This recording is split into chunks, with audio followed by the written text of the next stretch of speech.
Good morning and happy Thursday, everybody. One day closer to Friday. Okay, members, we have a very, very tight schedule. And even though you may have been told 5 minutes, we're going to push that down to like 3 to 4 minutes. Okay, so members, I know you love to hear yourself talk, but we're going to ask that you just keep your members very short in the beginning. Oh, I'm not talking about our committee members because you guys are also very quiet and nobody likes to talk here. So if you're presenting a bill, please keep your intro short and your closing comments short and just allow your testifiers to shine, okay? And so welcome to the committee. Today is March 20th. Vice Chair Fogelman, will you approve the minutes from the 18th? Thank you, Madam Chair. Yes, I move the minutes for the 18th. Fantastic. Members, do we have any questions, comments, concerns? Okay, seeing none, minutes from the 18th are approved. Way to go, Chair Lee, on those amazing minutes. Okay, first up, we are going to have Representative O'Driscoll. So if you'll make your way to the testifying table with your testifiers, followed up, then we're going to go Representative Burkel. So if you'll take your testifiers behind, and then we are going to have Representative Gillman after that. So Representative Gillman, if you will make your way behind as well, just so we can have a nice, steady, even flow of people here. All right. And then we might bump somebody if Representative Scott pops in. So just please go with the flow today, okay, folks? Representative O'Driscoll. Good morning, Madam Chair and members. We are here today to talk about how PFAS is not only affecting the metro area, that it is affecting the greater Minnesota area as well. And I have Ross Olson, the city administrator from the city of Sauk Rapids, to explain to you how the city of Sauk Rapids is being affected by PFAS. Madam Chair. Please state your name for the record and you may proceed. Absolutely. Madam Chair, my name is Ross Olson. I'm the city administrator with the city of Sauk Rapids. This September, I will have completed my 25th year with the city, 24 of them as the city administrator. 2021, I had an email from our utilities director. It was a letter from the Department of Health indicating that the test results for wells 2 and 3 exceeded their recommendations for PFAS levels. Those are now past what is the EPA has as far as appropriate levels for PFAS. Sauk Rapids is quite unique in that we're a Mississippi River community with significant elevations. Due to those elevations, historically we've had to have more than one water system. We've had a high pressure system and a low pressure system. These two wells are within our low pressure system, and they're the only two that are within our low pressure system. The city is very proactive. We have a significant capital improvement plan. We did not anticipate losing 2 of our 5 wells, which is exactly what happened. We expedited a well 7. We are far below now capacity that we've shut down wells 2 and 3 for the safety of the community. And it is that connection of our high pressure system and our low pressure system that is what's driving these costs. And 1, 2, that's our first driver. Number 2 is the additional wells just to get us back to the capacity that we were at prior to PFAS contamination. So I'm here to request $3.6 million. That is half of the drilling of a new well. It takes 2 additional wells. It'll take the additional capacity needed to get to our water treatment plant, and all the engineering that goes along with providing that safe water to the whole community. Thank you. Members, do we have questions for Mr. Olson here? Congratulations on 25 years. Representative Hansen.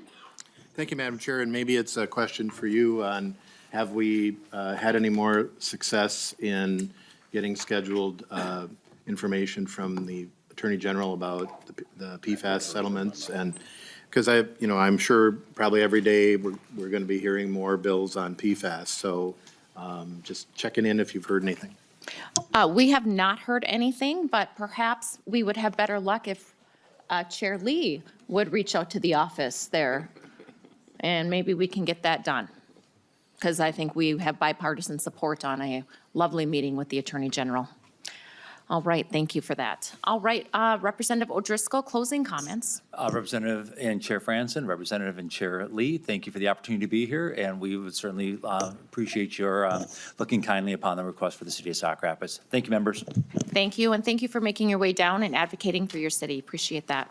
Okay, next up, Representative Burkel, please make your way. to the testifying table. You have House File 603 for the City of Kennedy. Please state your name for the record, and you may proceed. Thank you, Madam Chair. Representative John Burkel, District 1A, thank you for hearing House File 603, a bill that would appropriate $734 million for underground water tanks in the city of Kennedy. City of Kennedy had a water tower freeze. We heard this bill last year, actually, making it non-functional and unrepairable. Just to keep things moving, I'm going to just turn it over to my testifier right away. Great, thank you. Please state your name for the record, and you may proceed. Hi, my name is Melissa Winorovich, and I serve as the city clerk for the City of Kennedy.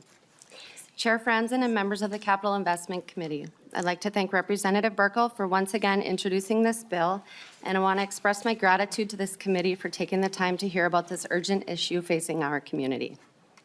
Kennedy is a rural town in the far northwest corner of Minnesota.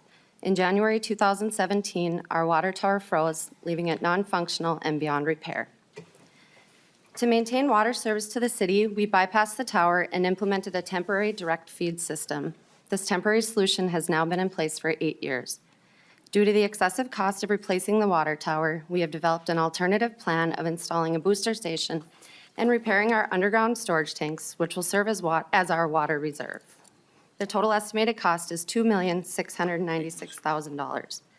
While we have secured grant funding, it is not enough, and we still need additional support. Kennedy is home to just 103 households. The residents are known for being hardworking and dedicated to their family and community. The median household income is $60,000, and many of our residents are retired and on a fixed income. In addition to our water infrastructure challenges, we anticipate major sewer repairs in the near future. Our city operates on a very limited budget, and we fear that an increased tax levy would place an overwhelming burden on our residents. Further complicating our situation, the 18-mile water line that supplies Kennedy is another point of vulnerability. A break anywhere along that line would leave the city without water until repairs could be completed, which could take days. Access to safe, affordable, and reliable water is not a luxury. It is a basic human right, and it is also very critical for fire protection. Currently, our fire hydrants are unusable.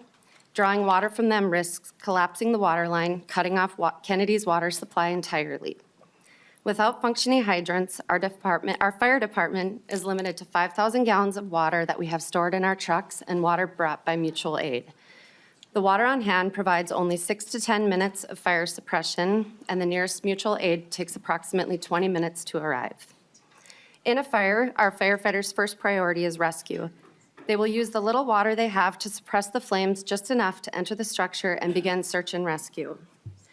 By the time additional water arrives from mutual aid, the structure and potentially lives may already be lost. Now I'd like to paint a picture for you. A home catches fire, 911 is called.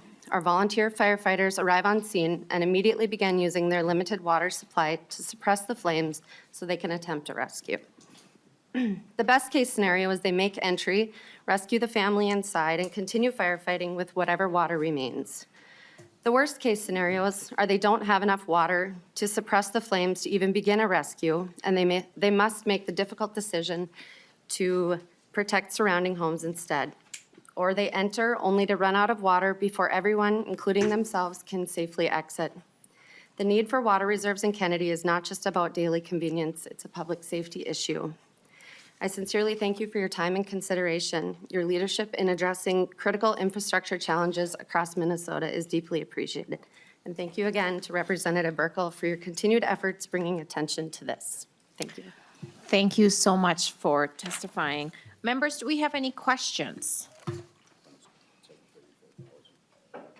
No? Okay. Representative Burkel, closing thoughts. Thank you, Madam Chair. As you've heard from Melissa, this water project is extremely important to this small community up in northwest Minnesota.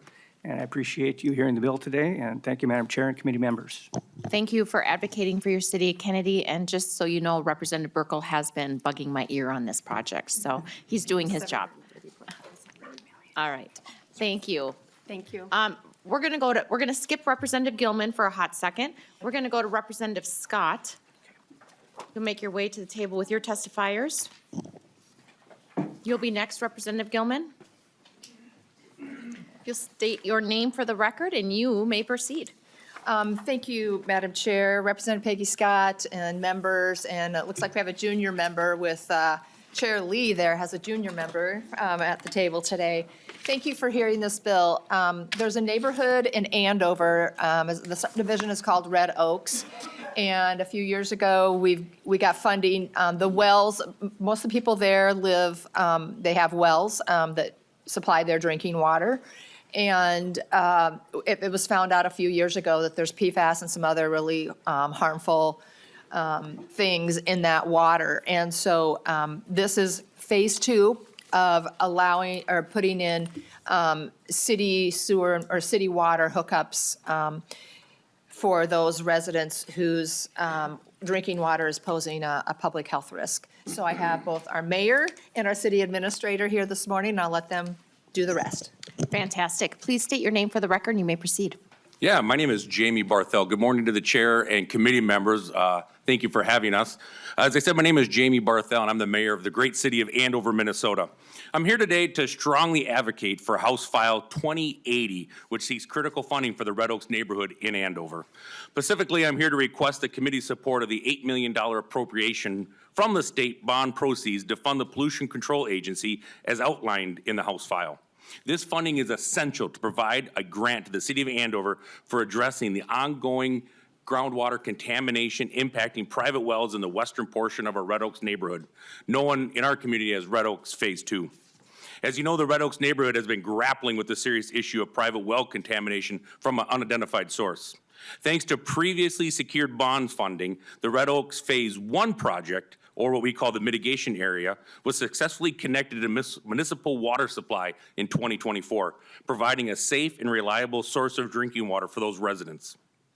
I want to give a huge thank you to this group and to all representatives for your past support, which has been a significant impact on our community. House File 2080 directly addresses the remaining needs of the western portion of our neighborhood, where testing has unfortunately revealed PFAS contamination in private drinking wells above the Minnesota Department of Health guidance. The proposed solution for the Red Oaks Phase 2 monitoring area is to design and construct new municipal water mains on all streets where households have tested positive for PFAS contamination above the guidelines. This will allow homeowners with contaminated wells in all 96 properties in the monitoring area to connect to a safe and reliable municipal water supply. The proactive approach will prevent future exposure and the need for ongoing cost with temporary solutions. On behalf of the residents of Andover, the residents of the Red Oaks neighborhood, I urge the members of the House Capital Investment Committee to support House File 2080 and to approve the $8 million in funding to facilitate the installation of municipal water in this impacted neighborhood. This bill represents a crucial step toward providing clean drinking water to the residents of the Red Oaks neighborhood and protecting our environment. Thank you all for your time, and I'm willing to answer any questions. Thank you. Ms. Cotton, did you want to add anything? I don't have anything to add. Thank you. Okay, thank you. Representative Hansen. Thank you, Madam Chair. When the PCA was here and testified, they mentioned that the appropriation needed to be $2 million in cash. There was that some of it was not bondable. Do you have any information on that, or is that your understanding that $2 million had to be done with cash for some reason? Ms. Cotton, Yeah, Madam Chair, members of the committee. if you want to yes. just speak right into the mic a little bit more, thank you. Yes, Sarah Cotton, I'm the city administrator for the city of Andover. So we do understand the constraints on the general obligation bonds, and the $8 million request is aligned with those limitations. So really what we're looking for is $6 million for the design and construction of the new water mains that would be in the public right-of-way, and that would be eligible for bond funding. The remaining $2 million is a non-bondable cost, and that would cover the individual service connections, the well sealing, and then that would need to be, require support from the general fund. And Ms. Cotton, is any of that for the planning money, can that be phased? Does it have to all be $6 million up front, or can that be phased? So we're looking for that up front. We've done the survey work and the feasibility. So now we're looking to do the design and the construction over the next couple of years. Okay. Members? All right, seeing none. Representative Scott? Final words? Would really appreciate your support. Some of these folks are living off of bottled water, and so it's kind of a, it's kind of a predicament. So really need to have phase 2 taken care of. So Okay. Thank you, members. Thank you. Thank you for testifying today and being at the Capitol. Appreciate you. that. Thank you. Representative Gillman, please make your way up. You have 2 bills up. We're going to start with House File 1968 for the city of, you know, the city. I know the city. Yeah. Cokato. Dassel, yeah. Wonderful. Okay. Please state your name for the record. You may proceed, Representative Gillman. Good morning, everybody. Thank you, And Chair. into this microphone, Representative please. Dawn Gillman. And here, I'm going to just turn my time over right away to my testifier so we can utilize the time wisely. Good Please state morning. your name. Kevin Wilson, City of Cokato, City Council. Thank you for the opportunity to speak today before the committee. Cokato is a sponsor of this bill. 50 years ago, when Dassel and Cokato school districts merged, they built a school right between the 2 cities. And at that time, it made sense to tie into a well for drinking water. Since then, the district has added a middle school, performing arts center, as well as a recreation center. The demand for palatable drinking water, as well as fire suppression, has increased substantially. And in addition, the standards for those have as well increased, which has really made it so the school doesn't need to be in the water treatment business. The city of Cokato has the expertise and the staff to handle it. From the city's perspective, the communities of Dassel and Cokato, beyond just the school, but the cities are very intertwined and they're very complementary of each other. There's a natural tendency for the commercial and residential development to grow towards each other between Dassel and Cokato. This project would provide the capability to facilitate that development, something that the city can't do without the partnership with the school. One of the questions you probably are going to ask is going to be about the federal funding we've applied for. We're working with our with our congressman, and we're competing this year, and we've also resubmitted for next year under the federal budget as well for funding. In addition, as we look, we're also looking for other funding sources as well. I would leave you with this. We're asking for $419,000, a small portion of the entire project. However, at the local level, the municipal level, as well as the federal level, that commitment from the state goes a long ways. And so we really appreciate the opportunity to work with this state and this committee. Thank you. Please state your name for the record. You may proceed. Superintendent Mark Raymond. I really appreciate the opportunity to come and testify in front of you as committee members today. I'm here really just to provide just a small amount of background. In 1970, the 2 cities of Dassel and Cokato got together. They put together one of the very first cooperative educational centers. At that time, it was the right decision to install wells. We were that far away from the 2 cities that it was cost prohibitive at that time to do it.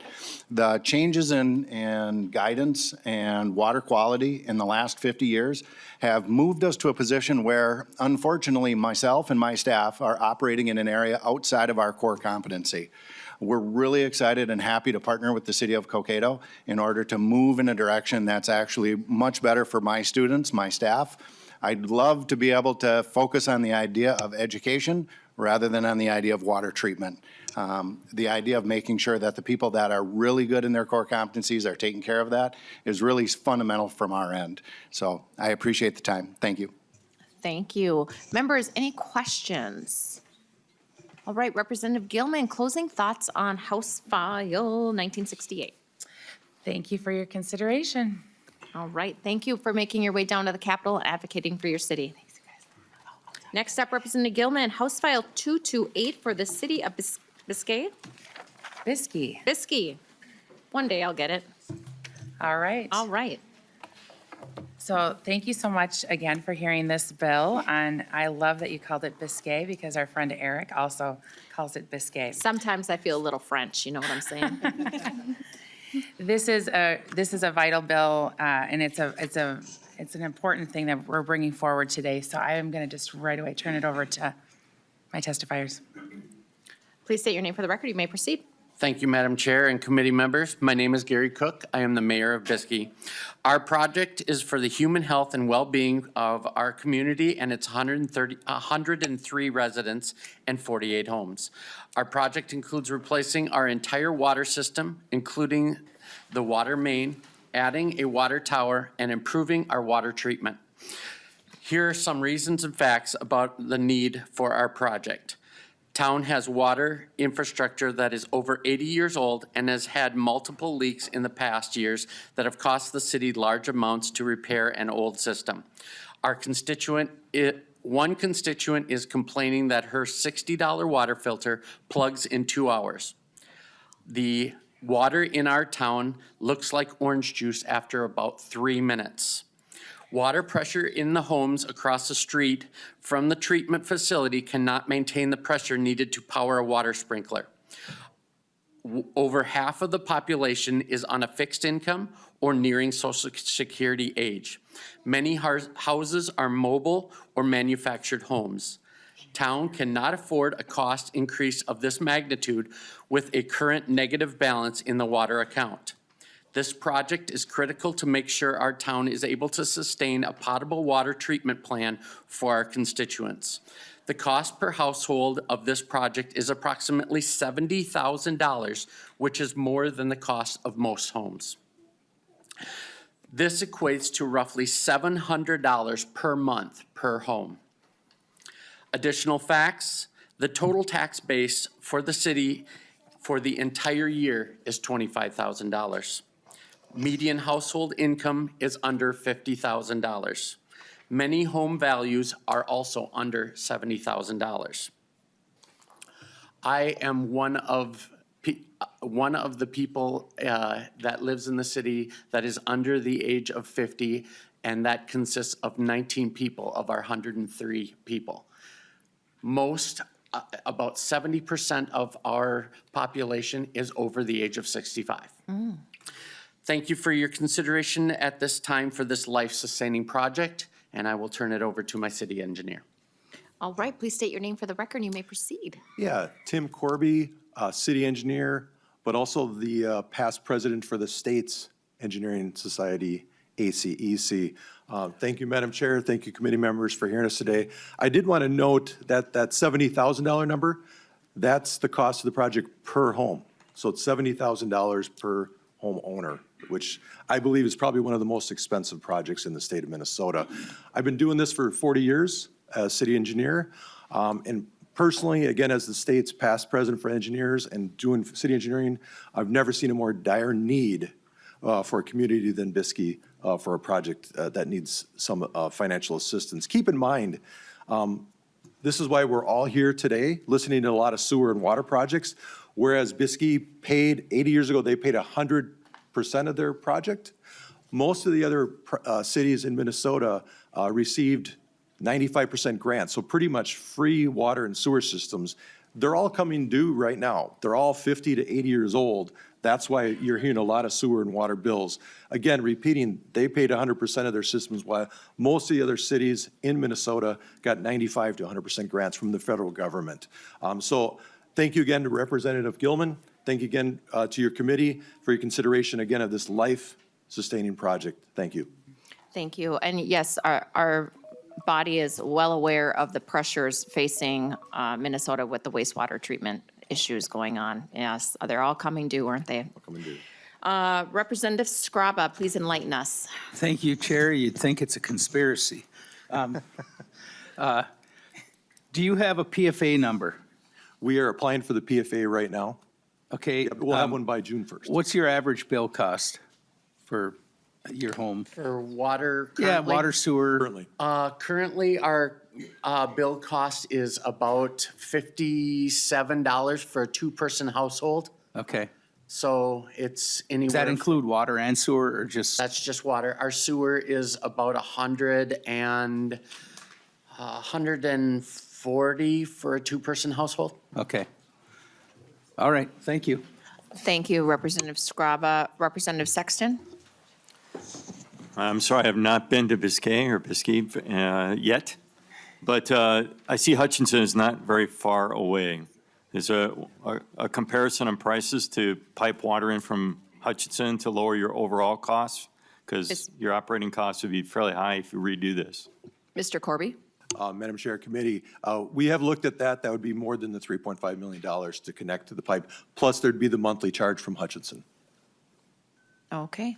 At first, I thought I was going to have Guy Fieri in our committee here. Just look like it, doesn't And it? I'm sure you've never heard that before, but I was really excited. Only about once every hour. See? All right. Closing thoughts, Representative Gillman. Again, thank you, committee. Thank you, Chair, for hearing my two bills that are so vital to my community. All right. Thank you for making your way down to the Capitol today, and thanks for allowing us to have a little chuckle there. Doesn't get very exciting here sometimes in capital investments, so thank you for presenting. Representative Zeleznikar, you are up next with House File 569 for the City of Two Harbors, one of my old stomping grounds as well. And then you may state your name for the record and proceed with your testimony. Thank you, Chair Franson. I am Representative Natalie Zeleznikar. I represent 3B, and I have the mayor of Two Harbors here today. This bill is a very simple bill. It is a bill for Highway 61, which I would be shocked if you haven't traveled on Highway 61 through the great city of Two Harbors and to stop there or to travel up the North Shore. And to honor time, I'm going to defer my time to the mayor of Two Harbors to explain why this is so important for our state. Mayor Connor, you may state your name for the record and proceed with your testimony. Sure. Co-Chair Franson, Co-Chair Lee, and members of the committee, thank you for the opportunity to testify today. My name is Lou Connor, and I am the mayor of Two Harbors. I'm here to express my strong support for House File 569, which would provide $6 million in public infrastructure funding to help our city complete the Highway 61 reconstruction project in partnership with the Minnesota Department of Transportation.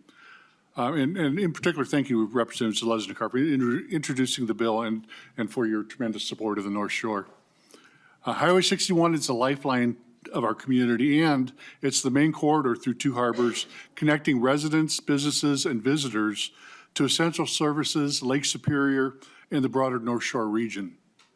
MnDOT's reconstruction of this vital highway is a once-in-a-generation opportunity for our city to upgrade and modernize critical public infrastructure that serves not just Two Harbors, but the tens of thousands of travelers who visit the North Shore each year. However, like many greater Minnesota communities, Two Harbors does not have the financial resources to fully fund its local share of these infrastructure improvements. The $6 million in bonding support provided by this bill will ensure that our city can design, construct, and replace essential services and infrastructure, including sanitary and storm systems, reconstruction of sidewalks and trail crossings, wastewater and stormwater management systems, and adding ADA-compliant pedestrian ramps, curbs, gutters, and street lighting. Without this funding, Two Harbors would face significant financial strain, delaying or scaling back necessary infrastructure work and placing an undue burden on the residents. This investment will not only improve the safety, accessibility, and functionality of Highway 61, but also support economic growth, tourism, and quality of life for everyone who lives, works, and visits our community. I urge you to support HF 569 and help us complete this critical infrastructure. And thank you for your time and consideration. I'd be more than happy to answer any questions. Thank you, Mayor Connor. Members, do we have questions? Yes, Representative Zhang. Madam Chair, if I could request that when we do our tours, we stop by Two Harbors, and then Representative Zeleznikar get us some pies, some Betty's pies. Fantastic. I'm game, so we would thank love you. to have you.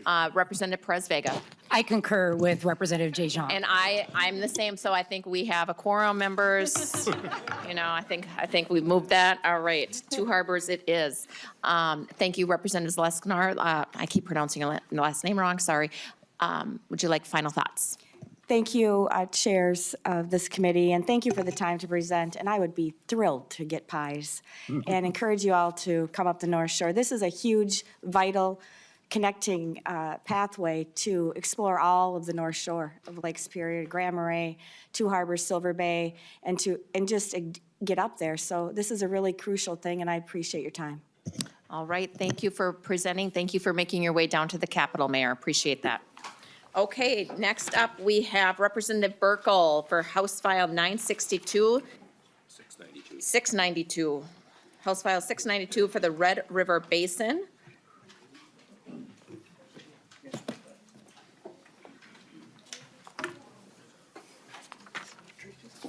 We are moving to flood hazard mitigation now, folks. Very exciting stuff. Well, not really if you're in a flood zone. Extremely exciting stuff where I'm at. All right, you may state your name for the record, Representative Burkel, and proceed. Thank you, Madam Chair. And members, thank you for the opportunity to present House File 692, a bill that proposes $48.6 million for 6 projects in the Red River Basin through the DNR's Flood Hazard Mitigation Program. The DNR Flood Hazard Mitigation Program is a statewide program that provides grants to communities to build and upgrade critical infrastructure for preventing floods and storing water on land. I'll turn things over to my testifiers to keep things moving along, if that's okay, Madam Chair. All right, please state your name for the record. You may proceed. Yes, my name is Robert Sipp. I'm the Executive Director of the Red River Watershed Management Board, and I want to thank the chair, both chairs, and the committee for allowing us to testify. So just some brief background on the Red River Watershed Management Board. We were created in 1976 by the Minnesota Legislature. We're a joint powers board of 7 watershed districts in northwest Minnesota. We also have 21 counties within our jurisdictional boundary and quite a few cities. So we do a lot of partnering with other local units of government. So regarding our flood infrastructure in northwest Minnesota, just to give you a little bit more perspective on the types of projects we do, the Red Board has helped fund over 60 large-scale flood impoundments and water storage projects. We also have over 650 farmstead ring dikes. We've also helped assist many cities with city flood protection, including flood walls and flood levees. We also have some technical guidance for culvert sizing and 2-stage ditches. And then also there's quite a few federal activity that's been done in the Red River Basin. There are a couple federal dams as well down in the southern end of the Red River Basin. Regarding our request on behalf of the Red River Watershed Management Board managers, we request $48 million for 7 projects, one of them being a city project and 6 of them being larger water storage flood impoundments. So if we could get these projects done and fully functional, that would equate to 100,000 acre feet of new water storage on the landscape, and that's a significant amount of new water storage on the landscape. Our projects are also multi-purpose and will include water quality enhancements. And for example, the projects collectively would result in just over 17,000 tons of sediment reductions per year. Regarding phosphorus reductions, that would be 16,000 pounds per year of phosphorus reductions. And then regarding nitrogen, that would be 117,000 pounds per year of nitrogen reductions.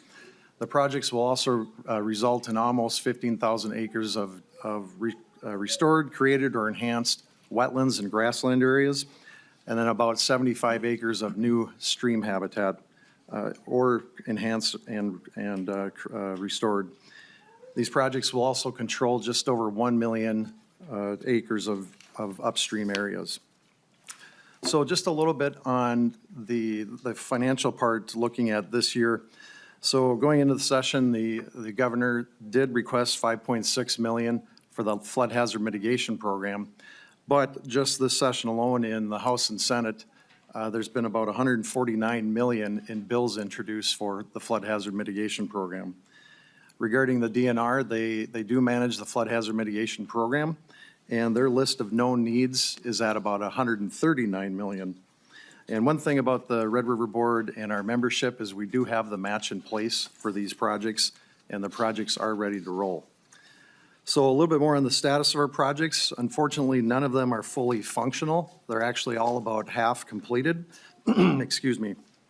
So from a funding standpoint too, the projects are about half funded. And some of these projects we've been working on for about 10 years now. And many of these projects have been on that DNR list since about 2016 or 17. So just to kind of wrap up, what are we protecting? Well, we're protecting public and private infrastructure within cities, rural areas, farmsteads, and it's also about protecting and preserving a way of life and really preserving that social and natural, cultural and financial capital. And as recent as 2 years ago, we still had to do sandbagging up in the Red River Valley with a small city in western Minnesota, the city of Dumont, that did receive some flooding. So ultimately, all of our projects are multi-purpose. And I would just direct you, we have a little fact sheet that talks about the multi-purpose nature of our projects. And projects, like I said earlier, do include water quality, habitat, and other natural resource features. So with that, I appreciate the time, and I will conclude my remarks. Thank you. Did you have something to add? Would you like to state your name for the record then and proceed? Good morning, Madam Chair and members of the committee. My name is Chad Engels. I'm a registered professional engineer at the state of Minnesota. I'm here today representing the Bois-de-Sioux Watershed District, which is a member watershed district of the Red River Watershed Management Board that Rob just spoke of. I'm here today to talk to you about a project that's currently under construction. It's been under construction for the past 3 years. It's the Red Path Impoundment and Mustinka River Rehabilitation Project. 4 sections of private farmland was purchased for this project. These landowners sold this ground to the district because they recognized the value of flood damage reduction in this area. There was a similar project constructed not too far away known as North Ottawa. And so it's a significant commitment. In addition, like I mentioned, this project is 3 years into construction. So we're not talking about one that's shovel-ready. We're talking about one that's being shoveled. We just don't want to drop the shovel, all right? It's a $61 million project. We've spent $36.5 million so far, so we're 60% complete.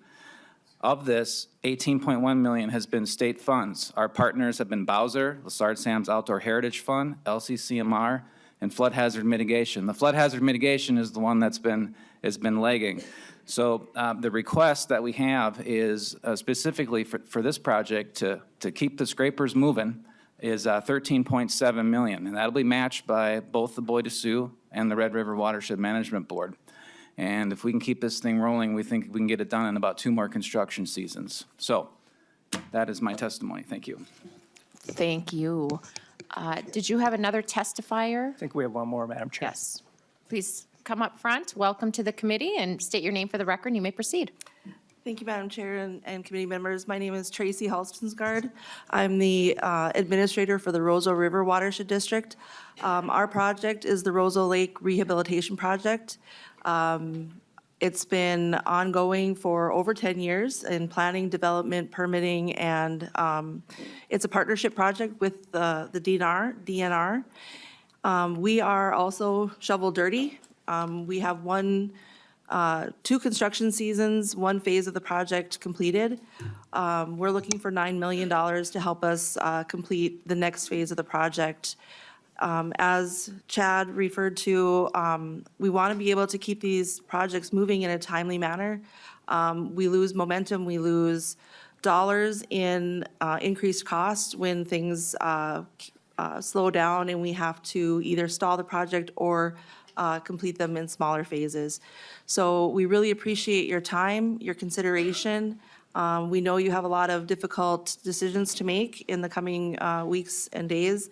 And just know that Northwest Minnesota, the agricultural communities, our small communities up there are committed to partnering with all of the different partnerships that we can, the Red Board, the DNR of the state, and Lessard Sam's, everything that's been mentioned earlier. We have good functional relationships with those folks. We have a proven track record of getting projects done and being able to manage those projects on the landscape. So thank you again. Thank you for your testimony. Representative Hansen. Thank you, Madam Chair. And the Red Path and North Ottawa, those are the type of things we need to do to hold the water. You'd mentioned matching funds, and I'm assuming that each of the watershed districts has the ability to levy to assist. Could you just confirm that? Go ahead. Can you pronounce your last name for me? Is it Halstensgaard? Halstensgaard, yes. Halstensgaard, Thank okay. you. Thank you, Madam Chair. Yes, we do, each watershed district that is a part of the Red River Watershed Management Board has that ability to levy for construction for those match dollars. Representative Hansen. And Madam Chair, and then looking at the bill, it looks like most of these are impoundments, but I'm wondering about the first one, the $2 million for Newfold, and is that traditional levees and dikes, or is that an impoundment? Madam Chair. Mr. Sipp? Madam Chair, Representative Hanson, so that's a kind of a combination project that does have a flood impoundment as part of it. There was also a bridge replacement within that project, and I believe there's some other flood components that are part of that project, so kind of a multi-purpose project. Representative Hanson. Thank you, Madam Chair. And then finally, Representative Lilly and I were talking that I think with North Ottawa, a long time ago, there was money that came from outdoor heritage for the wildlife portions of it. Have you been able to receive any funds for the wildlife components on the impoundments from outdoor heritage recently, or have you applied in the next round? Mr. Sipp?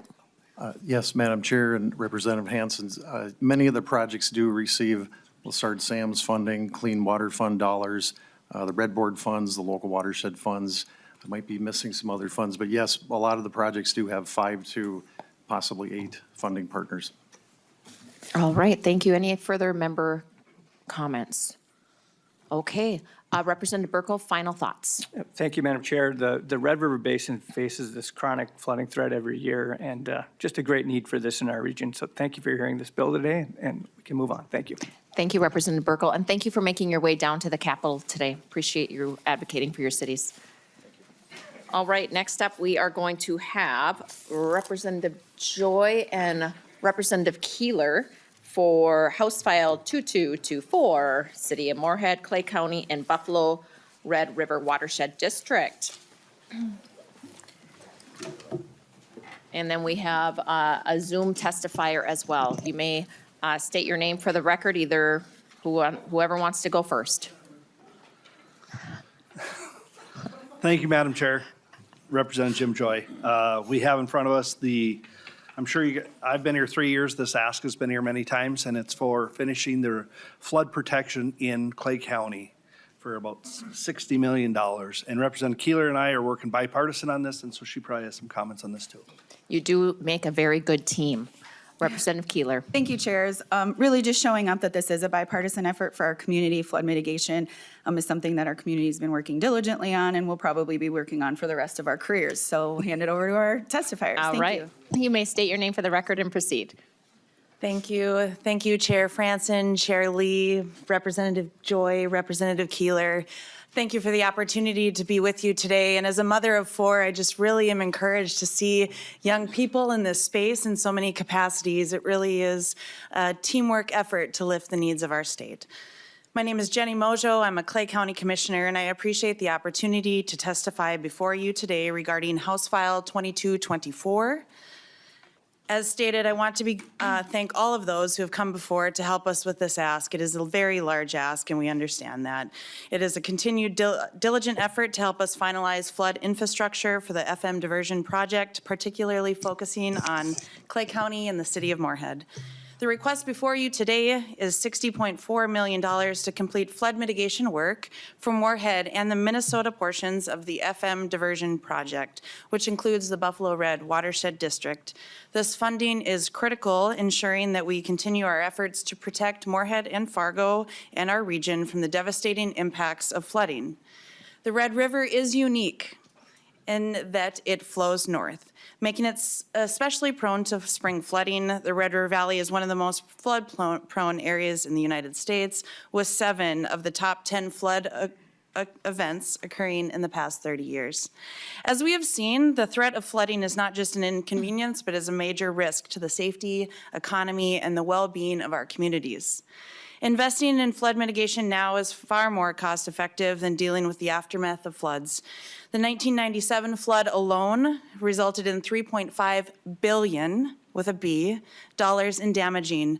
That's $6.4 billion when it's adjusted for inflation of today. Beyond those financial costs, flood mitigation ensures that communities remain operational during flood events, keeping our schools, businesses, and essential services open. It also reduces the high flood insurance premiums that homeowners and businesses would otherwise face. The FM diversion project is a $3.2 billion initiative, which is already 65% complete. It has received significant investments, including $750 million from the federal government and $850 million from the state of North Dakota. Our estimates are over $100 million for the state of Minnesota, which we vastly appreciate. While the work in North Dakota is on track to be completed by 2027, the remaining projects in Minnesota, including those in Moorhead, Clay County, and the Buffalo-Red River Watershed District, are just as critical to protecting homes, businesses, and infrastructure. And that is why our request for bonding today is so vital, to complete the Minnesota portion of this project and ensure that we have the flood protection needed against the region's long-term resilience. The reconfiguration and planning of the FM diversion project stem from a joint task force that was created by Minnesota Governor Mark Dayton, North Dakota Governor Doug Burgum in 2017. This task force was charged with finding a way forward that would balance the interests of both states. Over the past 8 years, it's been a collaborative effort that has served as a key design for shaping the project design. The recommendations from the task force were designed to incorporate protections for both communities and the environment, while also addressing the concerns from upstream residents. These strategies have been directly integrated into the permitting processes by all of our Minnesota agencies, ensuring that the project proceeds with the necessary safeguards in place for our residents and for our environment. Most of the projects requested for funding today are critical to completing the Minnesota portion of the diversion project. But as note, they are also a direct result of the requirements that came from those permitting agencies and the settlement agreements with upstream residents and cities. These projects are not just about flood protection, they also fulfill the commitments made to those that have made sacrifices for this project. Beyond the work in Moorhead, as you see, there are several key components that must be completed to ensure full flood protection. Several road raises, the City of Comstock Lagoon Project, the Southern Embankment property acquisition, mitigation to protect cemeteries affected, a levee around the city of Georgetown, and also a substantial project for the city of Wolverton. These projects are essential for flood protection, but also for those commitments made for the settlement agreements, as I said before. In conclusion, this bonding request is critical to the success of the diversion project. By completing the necessary flood mitigation in Minnesota, we can provide long-lasting protection for the region, prevent future damages, support the economic stability of our communities, and this is a collaborative effort between the federal government, the states of Minnesota and North Dakota, and the recommendations of the Joint Task Force. The requirements set forth by the permitting agencies and settlement agreements and all demonstrate the necessity of completion of these projects. I understand this is a large ask. We've grouped the requests together so that the legislature can view the holistic requirements of the project, understand that the end is in sight, and have the flexibility to phase the funding based on financial capacity. This will ensure we can reach our goal without any undue delays, being mindful of the state's fiscal ability. The bonding request in House File 2224 will support levees, stormwater lift stations, county road races, all of which are requirement from the permitting of the Minnesota Department of Natural Resources. These components are part of the settlement, as said earlier, and will result in essential mitigation requirements for the FM diversion project. As someone who grew up on a vibrant farm just miles away from some of the century farms that have been displaced due to land acquisition for this project, I want to express my heartfelt thanks to the committee for your continued support. Your help in securing this funding is vital. Thank you, Chair Lee, Chair Franson, and I'll stand for any questions. Thank you, and I believe we have the mayor on Zoom. If you would like to state your name for the record and proceed, Mayor. Thank you so much. I am Mayor Shelley Carlson and also a former board chair of the Metro Flood Diversion Authority. I want to express my gratitude to co-chairs Franson and Lee, the members of the House Capital Investment Committee, Rep. Joy and Rep. Keeler, the legislature, and the Minnesota Department of Natural Resources. You each have been exceptional partners and contributors to Moorhead's vital flood mitigation projects for the past 16 years, ever since the 2009 flood of record. A little context to emphasize who and what will be protected by the flood mitigation portion of the project in Moorhead. Moorhead Clay County is the 4th fastest growing community outside of the Twin Cities. And in fact, we represent the largest urban area outside of the metro. Our combined population between Fargo and Moorhead of 250,000 people is bigger than Rochester, bigger than St. Cloud, and bigger than Duluth. Again, 250,000 people call Fargo-Moorhead home. The area contains billions of dollars in property, including homes and businesses in Moorhead. 10,800 students attend Minnesota State University Moorhead, Concordia College, and/or M State Technical College, and approximately 500 college professors work at one of these higher ed institutions. Additionally, 60,000 people travel from outlying cities such as Dilworth, Linden, Hawley, and Detroit Lakes, Minnesota, each day to work in the metro area. Since 2009, previous flood dollars granted to Moorhead, which the city of Moorhead has contributed nearly $30 million in a actual overmatch. The flood dollars have been put to good use that we were given by the state legislature. They protect millions of dollars in significant infrastructure and protect a multitude of our most at-risk neighborhoods. 337 damaged and/or at-risk homes have been acquired. The number of sandbags needed each spring has been reduced from 2.85 million, again, 2.85 million sandbags, down to just under 4,000, and 19 miles of permanent levees and flood walls have been installed. However, the projects in Moorhead are only 89% done, and no one wants to leave a project unfinished.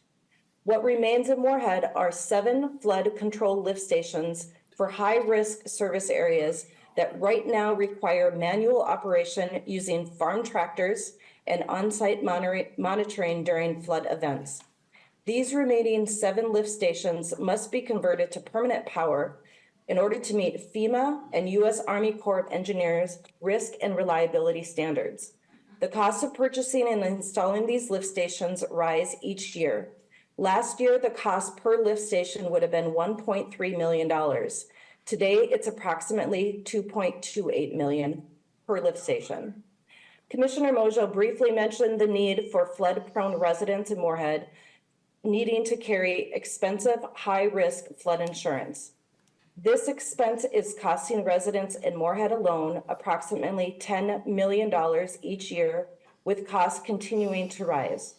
The FM diversion project, once certified by FEMA, will relieve Moorhead flood residents of this financial burden.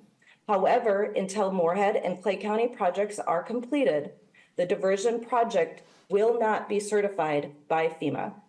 And for all of these reasons today, I ask for your yes vote for House Bill 2224. I also stand for questions, and the Executive Director of the Flood Diversion Authority is also in my office. His name is Jason Benson, and I want to publicly thank him for his service to the Minnesota National Guard. He has served overseas several times and is currently a Brigadier General in the Minnesota Army National Guard. Thank you. Thank you, Mayor, and we are not voting on any bills today. We're just hearing them on an informational basis only as bonding committees, and we'll try to put together a bill that best reflects our state, which is very difficult to do with the limited amount of dollars that we have these days. Representative Joy, you did this. Did you have something to add? Closing when you're ready. Okay, members, any questions? Representative Hansen? Thank you, Madam Chair. And are these the lift stations that we saw last year where the tractor was there?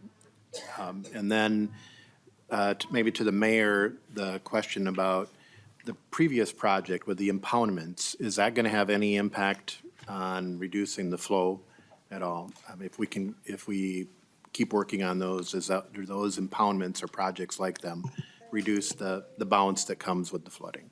Ms. Monjo? Thank you, Chair Franson. Thank you, Rep. Hansen, for the question. Yes, a significant amount of, once completed, a significant amount of water will be diverted from the city. There's a maximum level that will be allowed through town.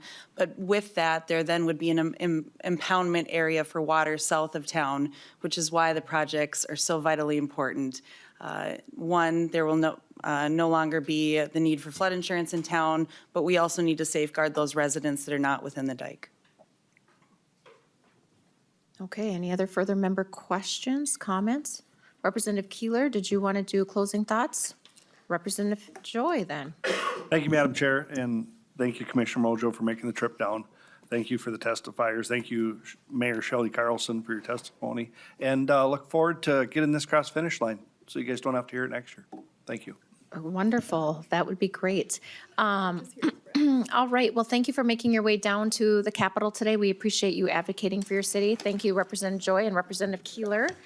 All right. We are going to go now to Representative Torkelson with House File 1455, Minnesota River Basin Area II Flood Hazard Mitigation Project. Please. And then I believe your testifier is on Zoom. Representative Torkelson, you may state your name for the record and proceed. Well, thank you for hearing House File 1455. I know you're a limited amount of time. House File 1455 is a $1.5 million appropriation to Area 2, and my testifier will be happy to explain some details. All right, please state your name for the record, and you may proceed.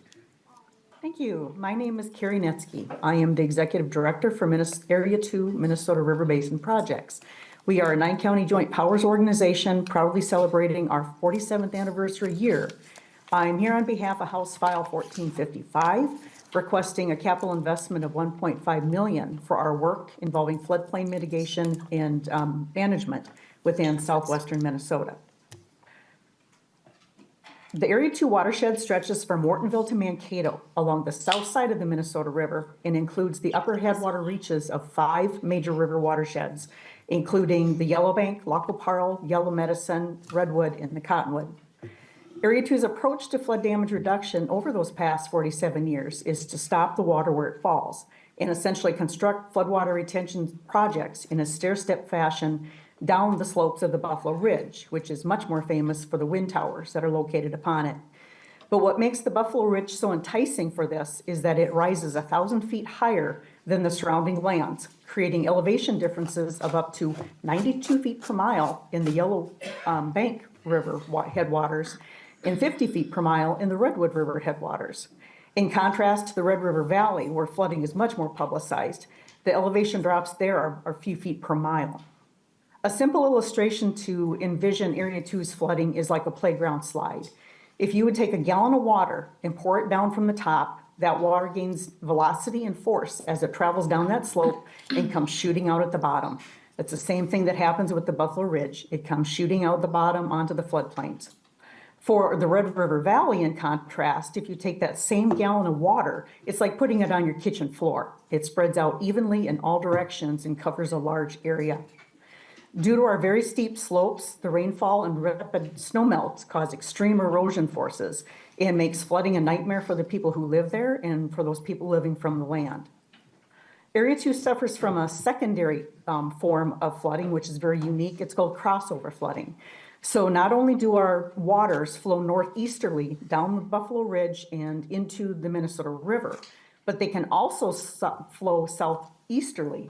If you imagine Ortonville to Mankato, there's a huge elevation drop. But as those rivers get too full, they can essentially skip watersheds. So the Lac La Parle can flow into the Yellow Medicine into the Redwood into the Cottonwood. So essentially our flooding dilemmas are twofold with those two sources.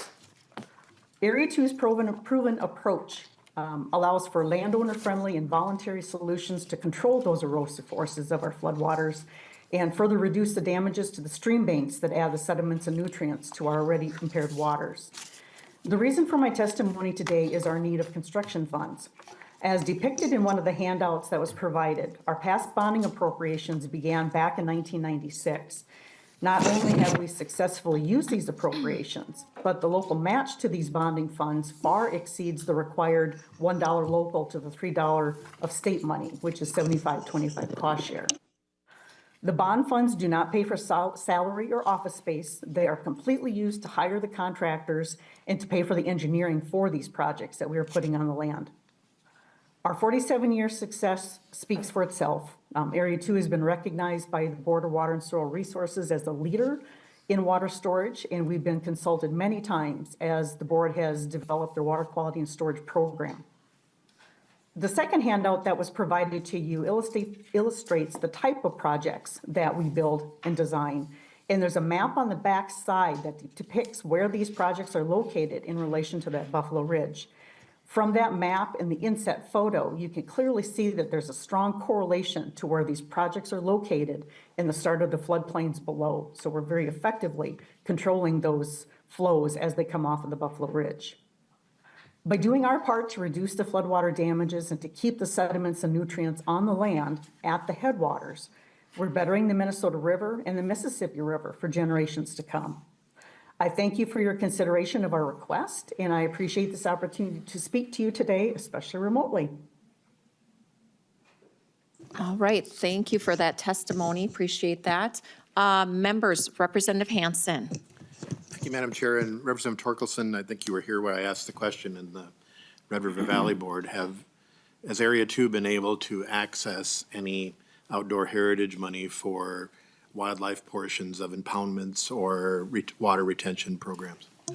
Representative Torkelson. Thank you, Madam Chair. Thank you, Representative Hansen. I do not have that information at my fingertips. I know there have been a number of wildlife projects conducted in these watersheds.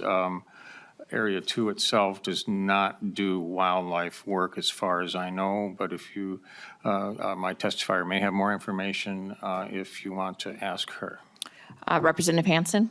Thank you, Madam Chair, and Representative Torkelson, I was looking if there may be components that have wildlife benefits if the testifier has applied for any of those, any other funds for some of those water retention programs.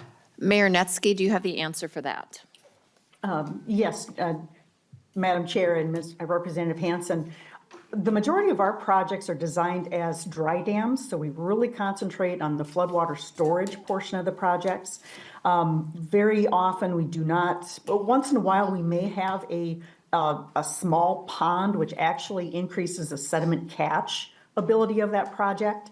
But no, we have not combined our sources of funding with the Lessard SAMs for that wildlife purpose. Representative Hansen.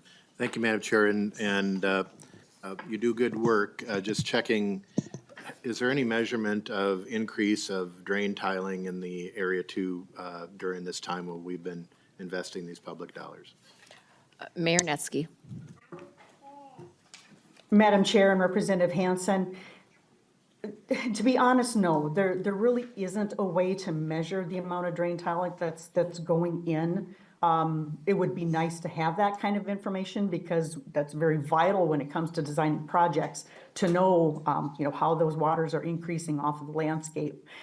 Just from being a rural resident myself and driving the watersheds, it's continuing at a constant increase, put it that way. I don't see a slowing of the drain tile installation. All right, thank you. Any further member questions? Representative Torkelson, final thoughts? Well, thank you, Madam Chair, for hearing this bill. We think of Southwest Minnesota as being flat, but I would tell you that the amount of fall from the top of the Red Rock Ridge to my farm in Watonwan County is greater than the amount of fall from my farm to New Orleans. Well, that is something Madam to Chair, think thank you about. for hearing the bill. Thank you, Representative Torkelson, appreciate that. And thank you for testifying today, Mayor Netsky. We appreciate you advocating for your city and your area. Okay, next up, members, we have two bills that I understand are controversial, okay? So we are going to hear them. They do play a vital role to our state. And even that statement I made may be controversial to some. Okay, but with that, we are going to hear Representative Pérez-Vega's House File 1361 for the City of St. Paul and CHS Field. And I'm going to ask members to be respectful to the bill author and also to the testifiers as well, all right? Just remember, we're just hearing these bills, we're not voting on them. And with that, Representative Pérez-Vega, you may proceed. Thank you, Madam Chair, members of this wonderful committee. I am surprised to hear that this is controversy, but it's one of my favorite songs by the great artist, the late legendary of Prince. So we'll take that as a memo for the record. I asked to move forward House File 1361, Madam Chair, members of this committee, and this is an appropriation of $8 million from the bond proceeds fund to the Commissioner of Employment and Economic Development for a grant to the City of St. Paul relating to capital investment and authorizing the sale and issues of state bonds. Over the first 10 years of operation, CHS Field in Lowertown, St. Paul, home to our St. Paul Saints AAA affiliate of the Minnesota Twins, has delivered on its promise to its public partners and honored the public investment in the facility with programming that provides affordable, family, fun entertainment, accessibility to meet the aspirations of youth and amateur sports in our state and region, and a community gathering place serving our region with non-sports programming year-round. Over 500,000 people visited CHS Field last year in the heart of our downtown's Lowertown community. The team has 100% responsibility for the management, operation, and maintenance of a facility owned by the City of St. Paul. To date, other than initial construction, no public funds have been dedicated or used with regard to maintenance and capital improvements on the ballpark. In 2021, the Saints bought the AAA Minor League Baseball, the highest level of affiliated minor league baseball, to the Twin Cities. The Twin Stars of the future make their final stop in St. Paul on the way to Major League Baseball at Target Field. I have been able to witness the expansion of what the Saints have been able to do in the capital city that I love and represent here, sitting in District 65B, since I was a young kid. Puerto Ricans, we grow up as baseball fans with the humanitarian efforts and great excellence of the Hall of Famer Roberto Clemente. And with aspiring those commitments to humanitarian efforts, both the organizations between the Saints as well as the Twins are committed to children. I remember being a junior high and high school student in Frogtown community into Midway with St. Agnes, and we didn't have a baseball field for our team. We didn't have a football field for our team, but the St. Paul Saints stood up, and they made and provided that. They're continuing to do those efforts with this amazing ballpark that needs improvement to serve with environmental justice and also including to maintain our businesses who are supportive of this in the Lowertown District of 65B. With that, I want to speed it up because, like you said, we're big chatty, me and you, my tocaya, as we say, Mary Maria, Chair. But I want to pass it over to the great co-ownership of Tom Whaley of the St. Paul Saints here. Thank you. Thank you, and I love your enthusiasm for your city. Mr. Whaley, you may proceed. State your name for the record. Yes, my name's Tom Whaley. I'm the Executive Vice President of the St. Paul Saints Baseball Club. As a matter of housekeeping, if I could direct comments to the young lady to your immediate left, if you could refrain from telling my wife about those red cards you're holding up, I would greatly appreciate it. She doesn't need any bright ideas. Thank you.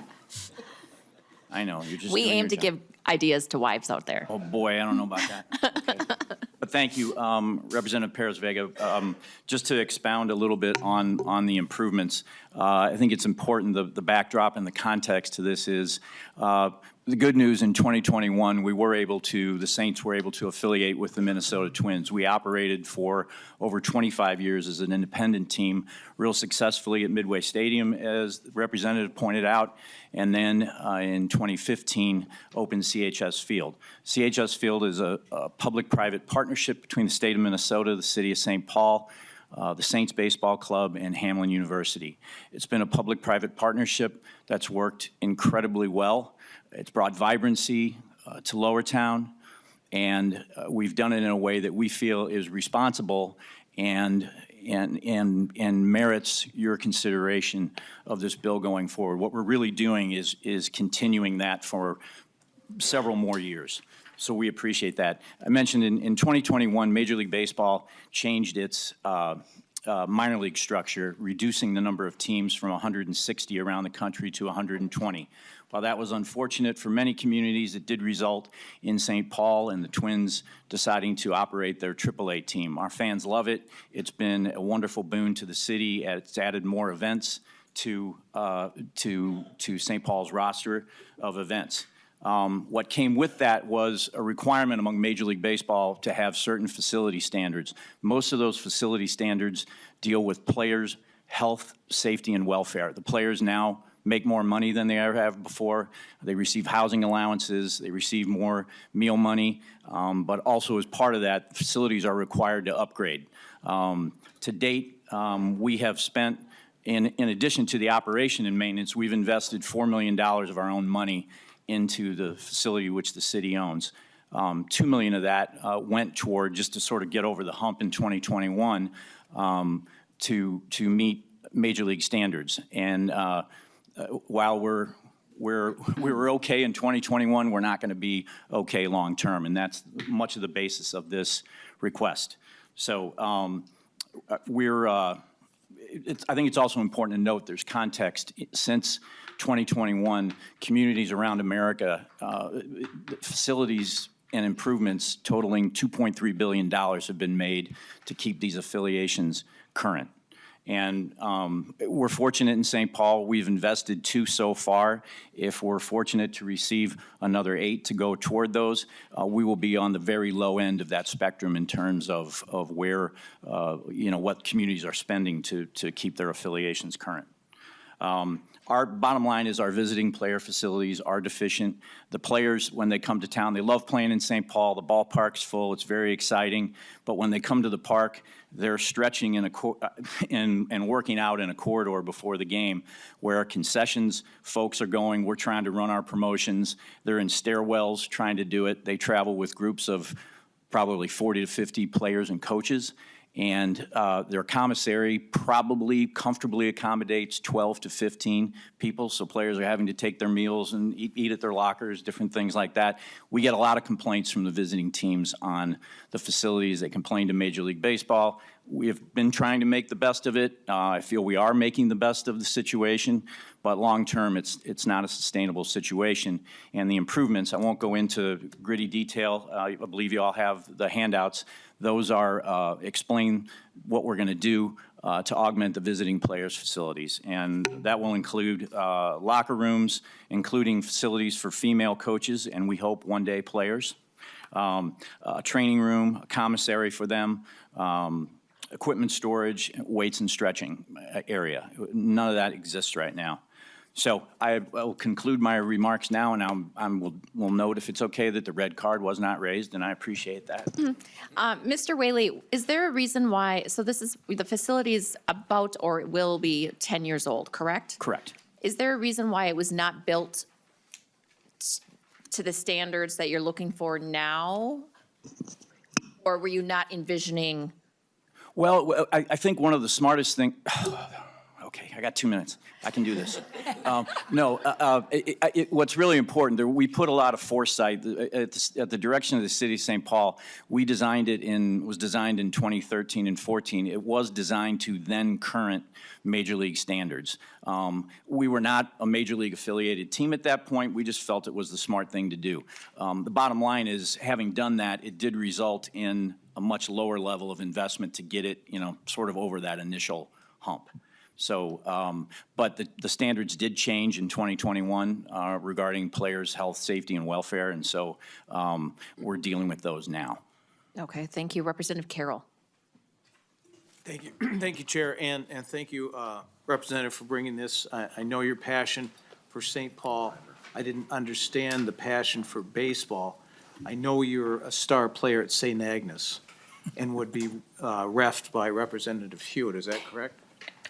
Representative Pérez-Vega. Madam Chair, thank you. Representative Carroll, I was actually a basketball star, but I did attend to take the stats for our baseball players and also had all-star cousins that played on that team through scholarships. Great. And Chair? Representative So understated. So I'm a little surprised that, this is to your testifier, that you would want to improve the experience for the visiting team. I think you'd want a competitive advantage. I'm from Iowa. Okay. The University of Iowa has pink locker rooms for the players in the football stadium. And the reason is the former coach, Hayden Fry, was a psychology major. I think he had an advanced degree in it. And he found that pink is a calming influence on players, and so he thought he could get a competitive advantage. Why don't you want to take advantage of what you have now? And A nice lighthearted question to you, Mr. Whaley. I'm good. Representative, thank you for that question. By moving the visiting players' facilities, we will create a little more room, and we feel an advantage for us. And I think we would find room in the budget to paint the visiting players' facilities pink. All right, members, we're going to just speed up questions here real quick with Representative Reimer, then Allen, then Hansen, followed up by Representative Lee. Thank you, Madam Chair, and thank you both for bringing this to the committee today.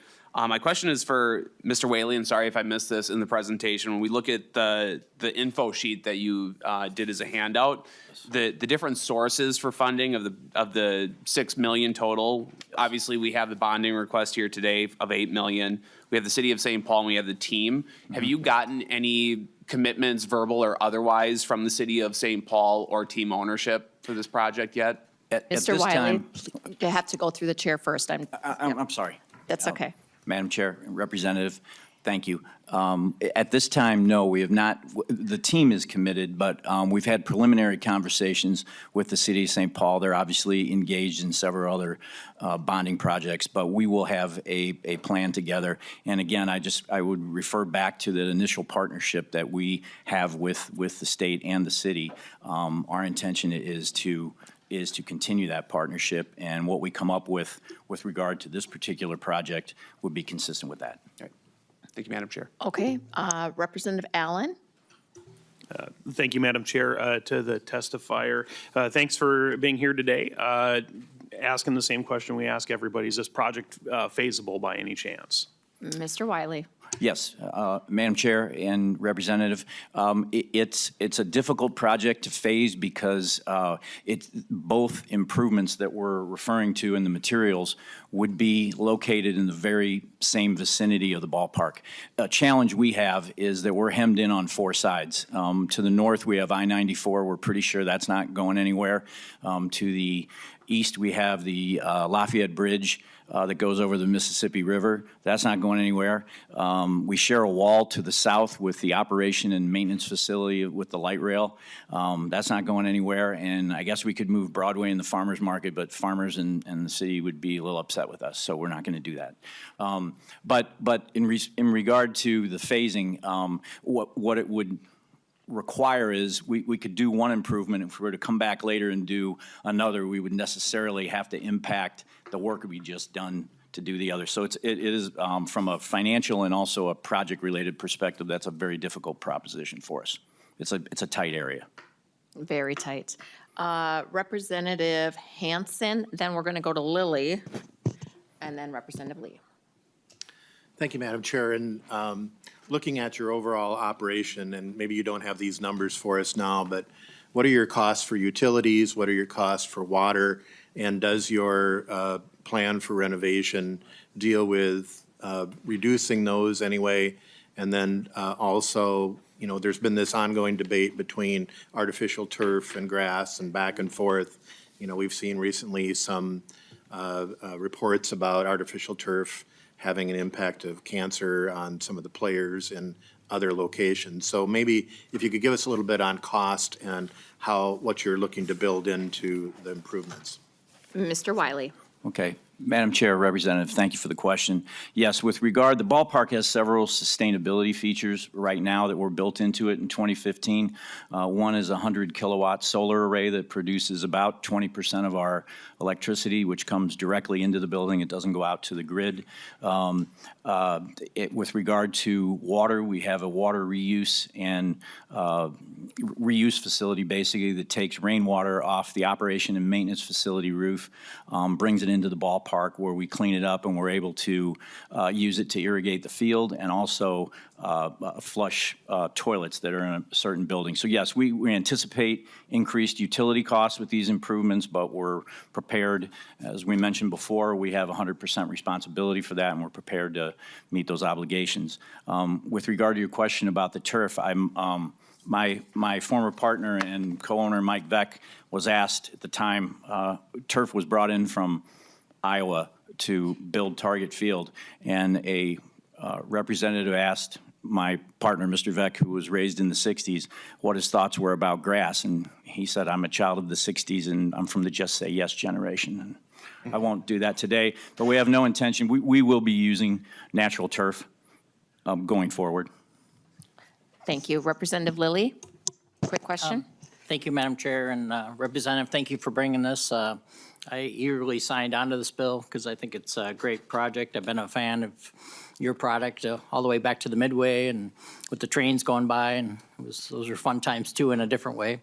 But I just want to throw out there, just the others, it hasn't really come up today, how you're really good community partners and all the other events that go on at the facility. And you kind of mentioned it in your introduction, but it's really neat that you do that. And I'm a big fan of it's a variety of events, but then even we go pretty much every Saturday or every other Saturday to the farmer's market. And I notice you're even offering your patio for I'm like, what's going on over there? And you're doing you offered it for yoga or something. It was just all sorts of interesting things going on. But just a final comment, when Louis Varlin comes through, don't keep him, send him back up.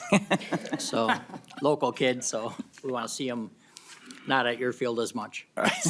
Madam Chair, Representative, thank you very much for that.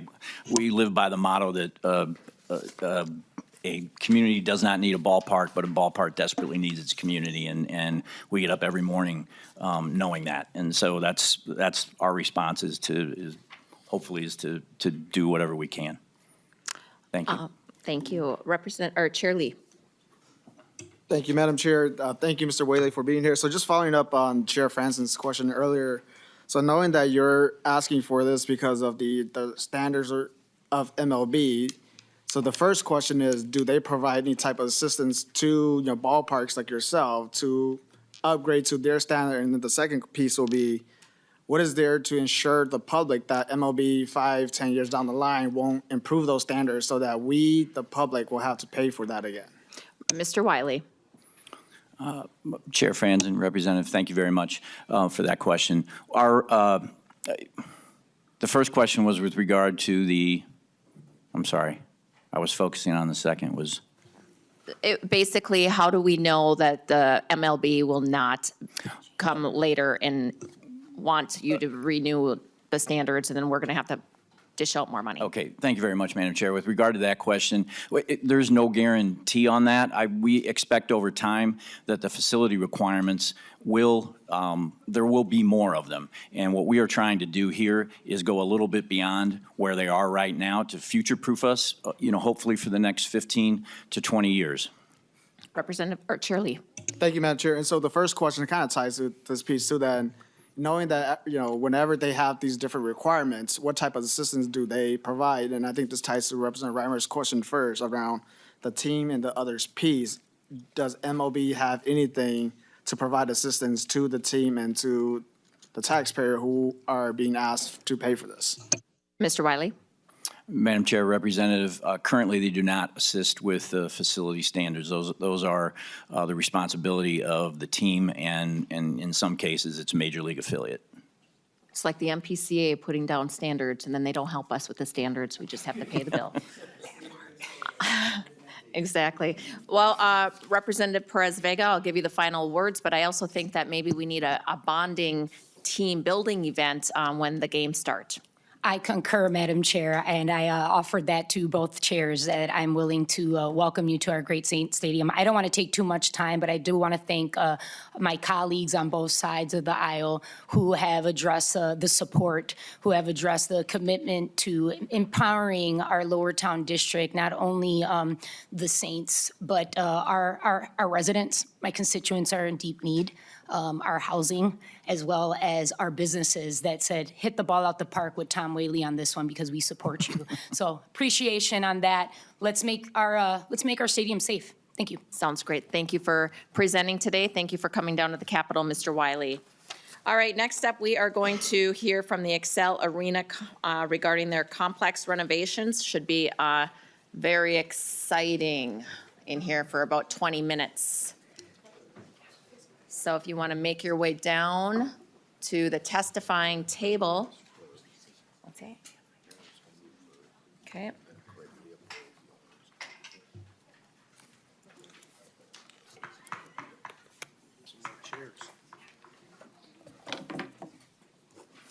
Mayor Carter, I believe you are going to start the presentation off. Yes, please. Welcome to the committee. And again, happy birthday to your daughter. Thank you so much. I appreciate that. I will share All that. month long, Mayor Carter. That's right. I appreciate that. Good morning, Co-Chair Franson, Co-Chair Lee, and members of the House Capital Investment Committee. I want to thank you for your invitation today. I'm Melvin Carter, a proud mayor of the city of St. Paul, the capital city of the state of hockey, and appreciate the opportunity to connect with you today about our proposed renovation of the Xcel Energy Center area complex.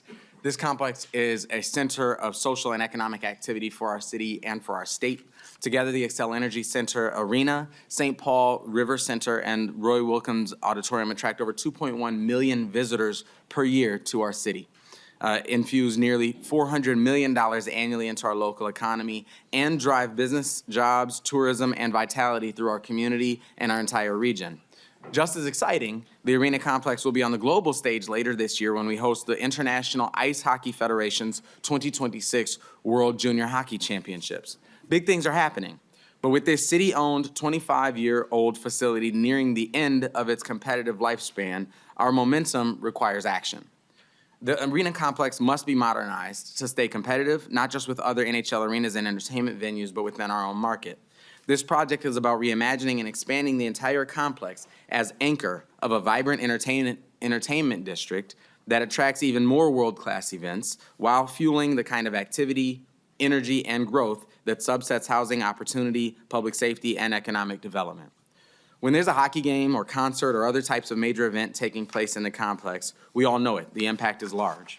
Visitors and residents book our hotels, dine in our bars and restaurants, shop locally, and experience all that our city has to offer. This project is about maximizing and continuing those impacts. It's also connected to the revitalization of our downtown and strengthening public safety goals in general. Right now, people are voting with their feet on our downtown, and our most pressing task now is to create the type of infrastructure that keeps them downtown. We know that when public spaces are maintained and invested in, people use them. We know that enhancing infrastructure and improving accessibility creates a more welcoming environment for residents and visitors alike, and we know that the power of people creates a community. Madam Chair, representatives, I recognize the face value paradox of making an argument for an arena renovation among communities arguing for critical needs like water and flood management solutions. Fortunately, as we're seeking appropriation bonding, the resources we seek do not have to compete for those scarce general obligation bonds that those projects are seeking. Moreover, as this investment would not only secure the continuity of the Xcel Energy Center complex's current $383 million annual economic impact, but also serve to increase that annual economic impact by over $100 million a year. That's critical revenue that would ultimately expand our statewide capacity to meet the types of critical needs that you're hearing today over the next 30 years. This vision to reimagine the future of our city and our region is bold, ambitious, and necessary. We're creating a city anchor where people want to be a hub of energy, business, and community that reverberates beyond our borders. A renovated, modernized Xcel Energy Center Arena Complex is the catalyst that makes all of this possible. I thank you for your time, and I'm joined by Craig Leopold, owner of the Minnesota Wild. All right, Mr. Leopold, I'm going to give you a max of 4 minutes. We have about 17 minutes left in the committee. That includes member questions and comments, okay? Okay. Thank you. Thank you, Chair. Please state your name for the record and proceed. My name is Craig Leopold. I am the owner of the Minnesota Wild, very proud owner. I'm also the owner of the Minnesota Sports and Entertainment Company. We've had the privilege of managing the arena as well as the St. Paul River Center, Roy Wilkins Auditorium, and other conference and event spaces within the complex since day one. 25 years and a global pandemic later, Xcel Energy Center is now at the end of its intended lifespan. The arena, as well as the 93-year-old Roy Wilkins Auditorium and the River Center, now require significant renovations to stay competitive in our local market and with other venues nationwide. Over the last few years, we've visited arenas and downtowns across the country, seeing firsthand how similar investments have literally transformed communities. We know that we can use these incredible public assets for so much more, and that's what this is all about. We've conducted a market feasibility study and venue assessment and have been working with an internationally renowned company that's been behind similar exciting investments, from US Bank Stadium to the Edmonton Ice District. We're excited about what this opportunity could mean for our hometown. The Minnesota Wild are deeply, deeply rooted in St. Paul. We love the city, and we take great pride in calling it home. I myself have been a proud downtown St. Paul resident for 16 years now. Like many of you, I know how the energy in this city shifts when there's a concert or a game going on at the X. Downtown becomes full of life, and the sidewalks feel safer and more vibrant.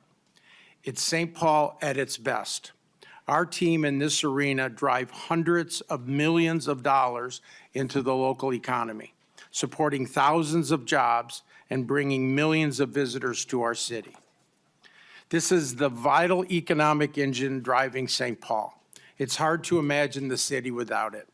This is our chance to reimagine St. Paul as a city that's not just part of the future, but a city that defines the future. I'm personally invested in this project because I love St. Paul, and I truly believe this is our best shot at positioning the city for the future. Other cities around the nation are making these investments. If we hope to have a thriving, vibrant capital city for years to come, we have to do this now. Thank you very much. Thank you. Did you have any other testifiers that wanted to testify real quick? Yes? Please make your way up. We are limited on time. Okay. And if there's anyone else after this testifier, please come up to the testifying table. Please state your name for the record. Welcome to the committee. Hello, everyone. My name is Josie Skugman, and I'm a senior at Hill Murray School.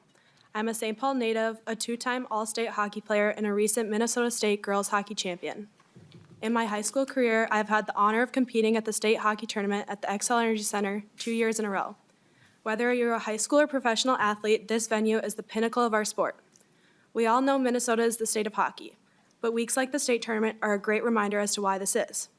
We are the state of hockey because of the indescribable feeling that I get coming to downtown St. Paul and creating lasting memories, staying in the hotel with my teammates, taking in the competitive environment, and walking around downtown or the X. We are the state of hockey because we know how this sport brings people together. Having an incredible venue like the X to welcome crowds, including my family, friends, neighbors, and classmates, brings everyone closer.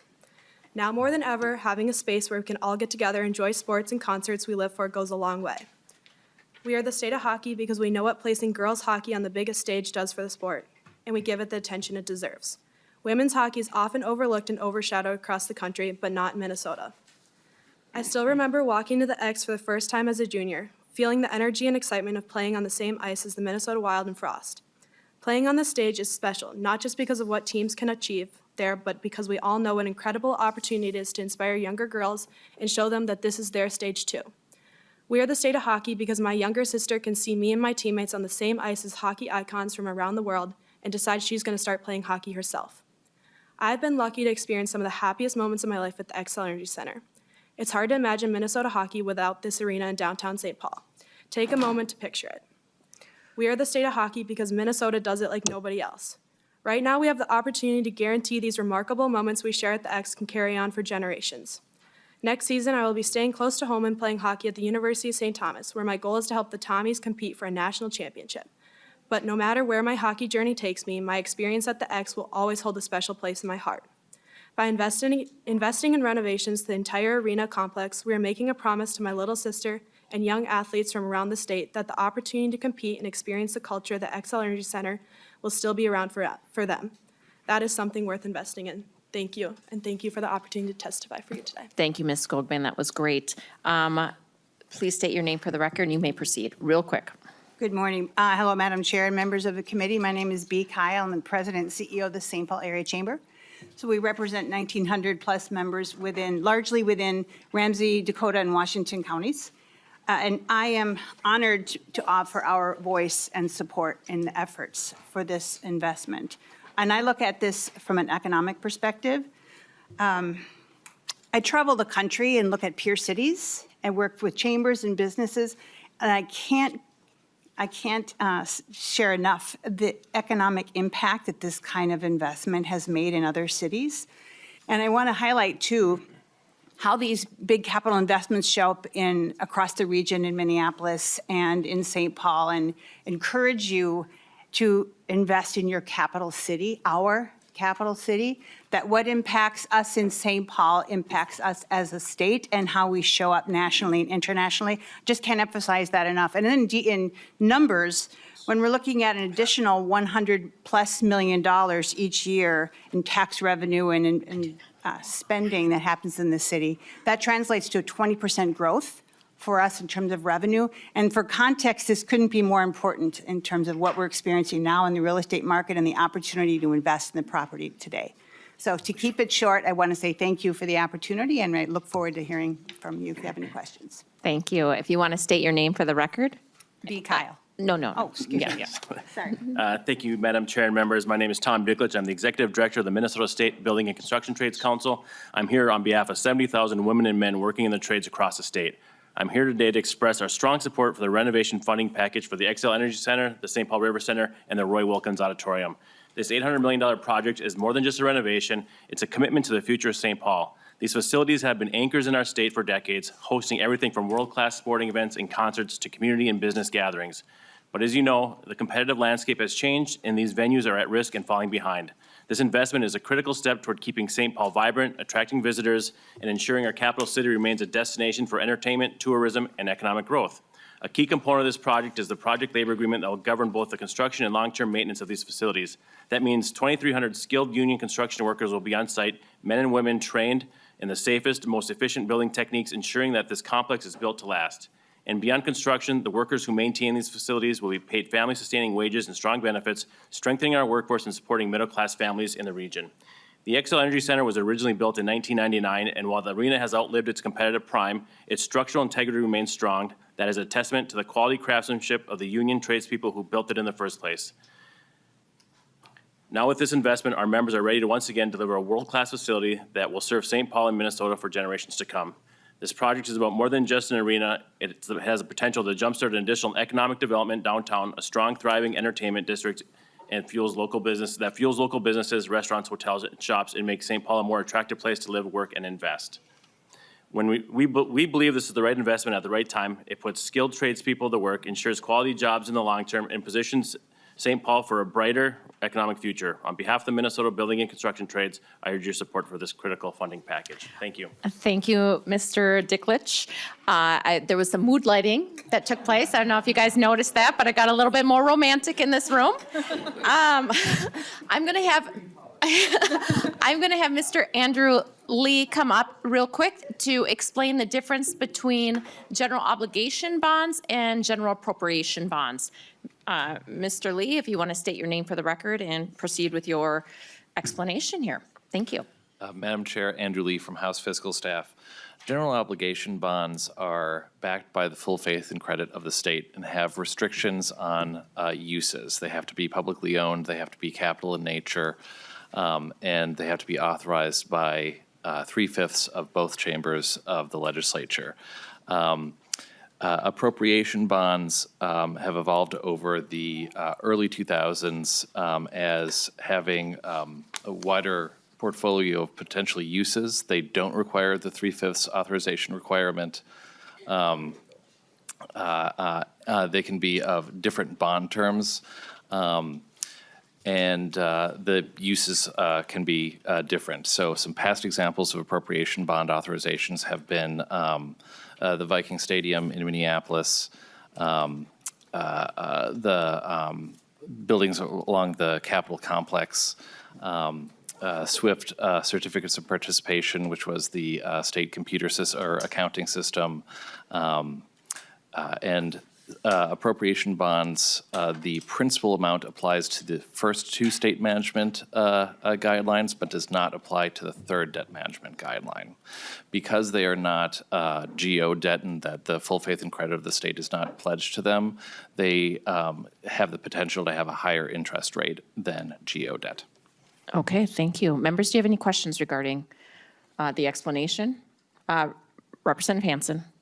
Thank you, Madam Chair. What is the proposed revenue source for these appropriation bonds? Do we have anybody that has that information? Mayor Carter?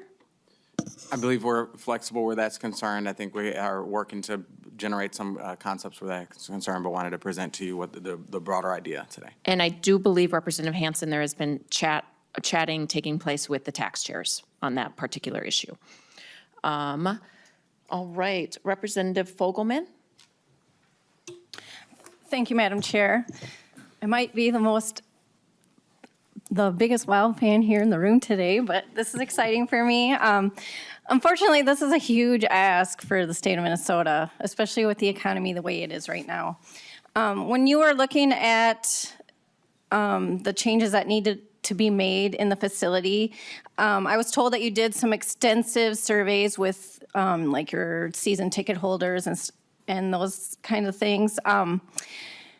You asked them about the proposed changes and the enhanced services during the games. What were the results of those surveys, and how many season ticket holders were not supportive of the changes that you were wanting to make to the arena? Mr. Leopold? Yes, thank you, Madam Chair and Representative. Whenever we do any kind of polling with our fans, it's historically very high return. So we got a lot of people who give their opinions.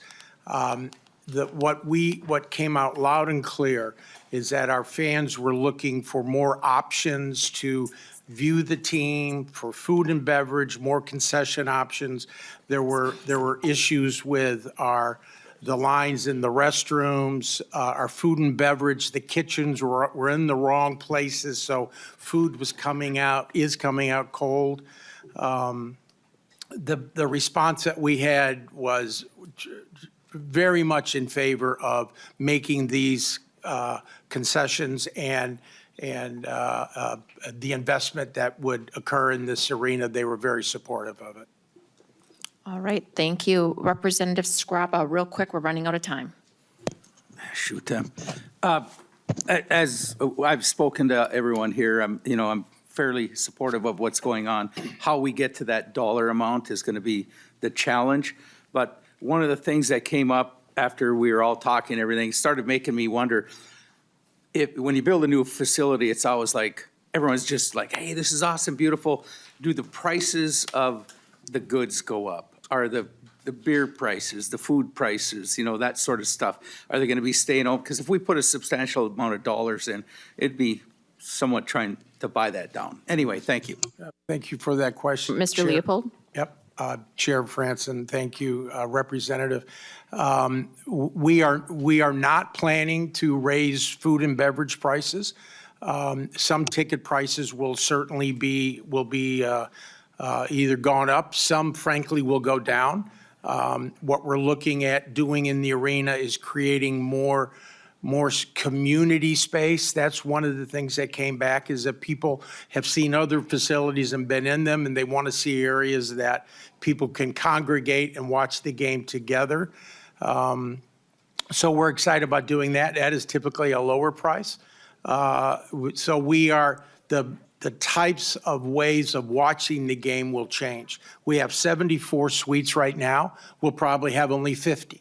And that will create more opportunities for us to have different ways that fans can buy tickets and watch and view the game, not being in a corporate suite. All right, thank you. And Representative Pérez-Vega. Thank you, Madam Chair. Thank you. It's nice to see you, Craig. I enjoy our conversations in my first term. Yes. And wanting to get these numbers then and trying to see how we could be supportive of these initiatives. And as the chair of the delegation of our Capitolio of St. Paul, there's a draw of concerns from my constituents that I've spoken about, as well as my delegation members' constituents when we talk about the appropriation funds, that would be a reliance of raising taxes. our city is at the highest in the state, and we hear that all the time. And I would hate to go back to saying that the reliance of $400 million would mean $20 million per year. Also, with the conditions of federal funds being frozen, and we've talked a lot about the infrastructure from our greater Minnesota right here into our cap city, is we're scared of the results of what was expressed to us in the federal government earlier this week on the potential of those grants, such as the $25 million for the Robert Street Viaduct not being accessible anymore, and that they were going to rely on efforts from our state to be a part of that project. So when we're looking at the numbers of $394 million, which was the adjustment, it's okay. He's singing. Don't quiet him, Jay Sean. He's feeling this sense on the Minneapolis side too. But these are the conversations that my constituents are concerned about. I understand that you've said, and we've had those conversations about how community can be impacted. And I remember when the Xcel was built and being in junior high and taking the bus and getting rides to Frogtown and seeing the construction from the Civic Center being knocked down and the promises of that this was going to help all Minnesota and particularly our communities of St. Paul. Well, this is the front yard of my community. And I have not seen that help. When you have the businesses that have been there for 25 years, like the Black Dog that closed down in Lower Town due to the COVID crisis. I have not seen the accessible efforts for the redevelopment of housing in the aftermath of the delinquency of Madison equities. And so when we're talking about how, and we talked about affordable housing, and when you said, what does that even mean? Okay, so what it means is we have a delinquency of buildings that are across the street or down the block, across the street from City Hall, the city annex, that are being condemned. And our homelessness crisis leaks right here to our Capitol steps. And so when we're talking about $394 million, I have to address, Madam Chair, what my constituents concerned, what my colleagues concerned about. We don't have that budget. We're trying to make things work, and we are determined together to make a budget work. And so I understand that there was a talk about there's controversy with two bills. Madam Chair, this isn't a bill.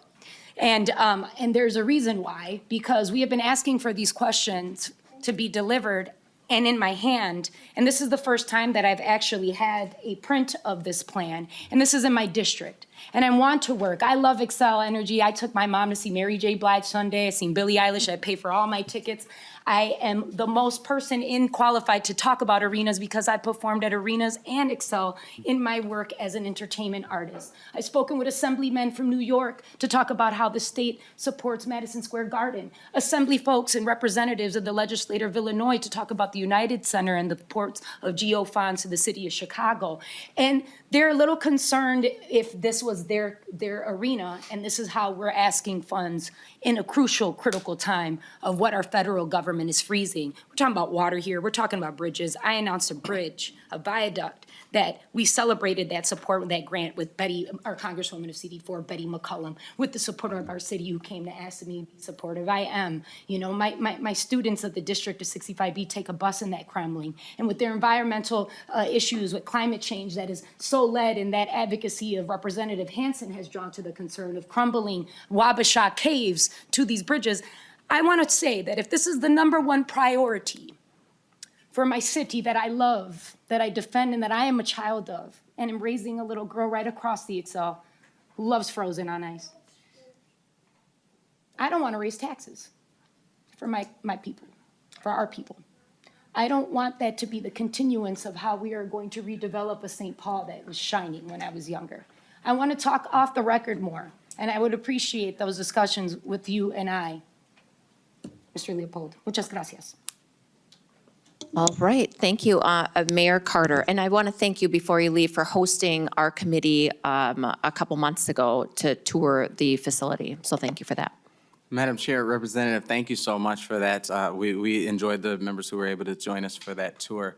Representative, I believe that's a very strong case that you just made for why reinvesting in our downtown and making critical investments is so urgent for us. As you know well, our constituents in St. Paul are concerned about increased property taxes that are occurring from a whiplash effect due primarily to loss of value in downtown. As downtowns across the country face enormous headwinds that are particularly exacerbated, as you acknowledged, by the sudden passing of our largest property owner downtown.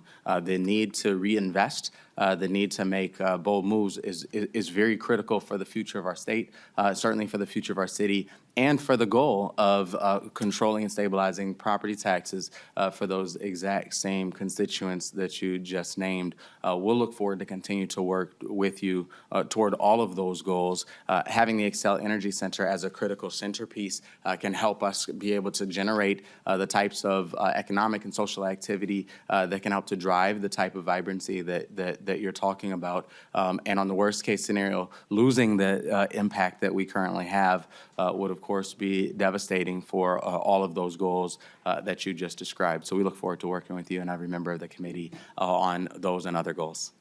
Representative Pérez-Vega, and then we're going to go quickly to Representative Zhang, and then Chair Lee will ask the final question and then gavel us out. Thank you, Madam Chair. And Mr. Mayor, thank you for your comments. You know, if this is the #1 priority of the city, and this is in my district, okay, and we're coming to the state, and we talk about how much money goes into a Taj Mahal, and I wasn't here around then because I had some things to say about that, right? I'd like to see more effort, if this is your #1 priority, to deliver this information to my office and to my delegation members who have been asking for quite a bit. And with that, I have no further questions, and I would like my former delegation member to speak. Thank you. Representative Zhang. Thank you, Madam Chair, and thank you, Representative Pérez-Vega. You asked a lot of questions I had already, but I guess I just have a different question. A question that normally will come from Chair Hansen. On sustainability practices, what environmental considerations are being incorporated into this renovation plan and to ensure that the complex meets the modern environmental standards? If you can answer, or if your staff can send it to my office, I would really appreciate it. That sounds like it might be a staff issue, but Mayor Carter, go ahead. Madam Chair, Representative Pérez-Vega, just for clarification, the #1 priority of our city is always public safety. That will never change. We're very proud of the outcomes that we're achieving right now and some of the national press that we're getting as far as the outcomes that we're receiving around public safety. The most urgent priority for our city right now is revitalization of downtown, and one of our biggest opportunities that we have, one of our most pressing needs / biggest opportunities we have is the revitalization of the Xcel Energy Center. I'll ask Mr. Leopold to speak to some of the environmental impacts of the stadium construction. Madam Chair, Representative, I wish I had the awards that we have received in this area, sustainability. I don't have them with me, but when it comes to the NHL, we have received the most awards of any NHL arena for sustainability and green efforts. So I will get that information to your staff, and we're very proud of it. I wish I had it with me, but I think you'll be excited when you see it. Just quickly, my question Representative Zhang, please remember to go through the chair. Yep, sorry, I apologize. So my question is, how is that going to be put into consideration in the renovation plan? Yeah. So if your staff can just send that to me, because we don't have time right now, but I would really appreciate it. Okay. Chair Lee. Thank you, Madam Chair. Members, so just some quick closing comments before we close it out. So just going back to, Mayor, I really appreciate the presentation. And I like I said to a lot of communities that come before us to ask us for consideration for funding, it's not the merit of the actual project itself, but how do we make sure that our budget works? And, what we have to hear today, I'm glad to know that, you're looking at appropriation bonds, but to some of the other points, we don't have language, and so we don't know how it's going to work. And so, what I have shared with the committee and, left outside for the public is that when we look at appropriation bonds, members, we have to have additional cash above the base to pay for the debt service. And whether that's the state of Minnesota or the city of St. Paul, that's to be determined. We don't know because we don't have a bill in front of us. And just to remind, all of us is that a lot of, conversation that we've been having is that there's no cash for any capital investment bill. And so, the information in front of you, from MMB, from Mr. Andrew Lee, is that if we were to bond for appropriations bonds of $394 million, that's going to be $32 million above the base. And so that's, for you to consider. And, when we have such, high needs across the state for infrastructure, that means that, quite possibly, if we were to go that route, we could consider doing appropriation bonds, $400 million to add on top of the $700 million that we have to have a $1.1 billion bonding bill. And so, I just want to, let you, that sink in for all of you, because right now we have the decisions to make. Do we put forth the dollars, the general fund dollars to pay for the debt service for this one project, or do we look at the entire state of Minnesota and all the great needs that we have? And I just want to, have us think through, in capital investment over the last 6 years that I've been involved in the committee, we have only had 2 bonding bills out of 6 years. And, there are some talks that we might not even have a bonding bill this year. And so, if this proposal is to move forward and they secure funding for the $394 million, for all the other projects out there that requires a supermajority vote, how are we going to go back to our communities and talk about how we were not able to fund some of these critical projects in our community? And so, just wanted to, put that out there for all of us as we consider this. And we know that there's another proposal using appropriation bonds for one of our other stadiums that's, across the river in my Senate district, in my city too. And so I will hope that we can have this conversation when we revisit that too, Madam Chair, that is this the right time for us to look at appropriation bonds when we don't have the general fund to pay for some of these debt service? And, asking our local community to pay for it through a local option sales tax or whatnot, is that the right choice too or not? And so I would just end at that, Madam Chair, and really appreciate the time. And, we are over our time limit now. And so with no further business before us, we are adjourned.